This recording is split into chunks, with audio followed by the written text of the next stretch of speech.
First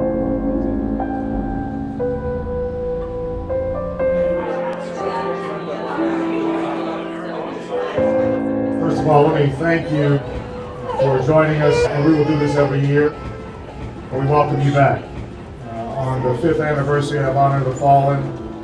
One of the most important reasons that the Alumni Association exists is to make sure our graduates, your loved ones, are never forgotten. Thank you for the love and the courage that it takes for you to be here. Those of us that are not Gold Star family members can never fully understand, what you go through. And, excuse me. I think the best thing we can all do is, as you all know, is to keep those memories alive and keep the sacrifice in mind as you go about your daily life, and use that as a source of strength to live your days well and to really honor the legacy of those that have gone before and paid the ultimate price. I like to say when alumni come back to the United States Naval Academy, the minute they step on the yard, the hair on the back of their neck stands up.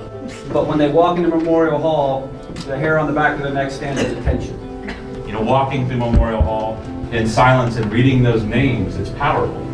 But behind each and every one of those names is a story. And we believe very firmly that those stories need to be told. So Justin is actually my second cousin, and we share the same great-grandfather, Byron Bruce Newell. He's the fallen hero we are honoring this weekend. He was aboard the Hornet during World War II, and during the Battle of Santa Cruz there was an armor-piercing bomb that came through the decks, and it actually didn't detonate at first. So he was in charge as the Hornet was rolling around. The bomb wasn't secured, so he went up and he secured the bomb, prevented it from exploding. But he also was in charge of the damage control team. So his job, he split up the team into 2 groups so that not all of the damage control officers would be in one place. That was enabled them to keep fighting off and preventing the Hornet from going down. When he split the team up into 2 teams, one of his teams that my great-grandfather was on, a bomb came through the decks and he died instantly from the explosion. I thought the Honoring Our Fallen Heroes was a remarkable event. I just thought it was so cool that all these families could come together and tell the stories about their family's legacy and see how many families actually have given and sacrificed so much for this country. And something you could say about every person who was honored at the event, from what their family members said and the stories we heard from people, were that they knew they had to serve their people in order to lead them, and service meant so much to all of the heroes that were honored. That really stood out to me and inspired me.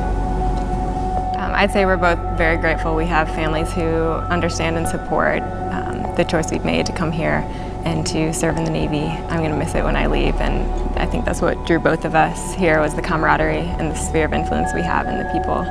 So during one of the events that the Honoring Our Fallen Heroes does is a football game where they have all these families with fallen heroes walk out onto the football field and stand and be recognized. And I just thought it was remarkable that 40,000 people in the stands are all cheering and waving on these families that have given and sacrificed so much.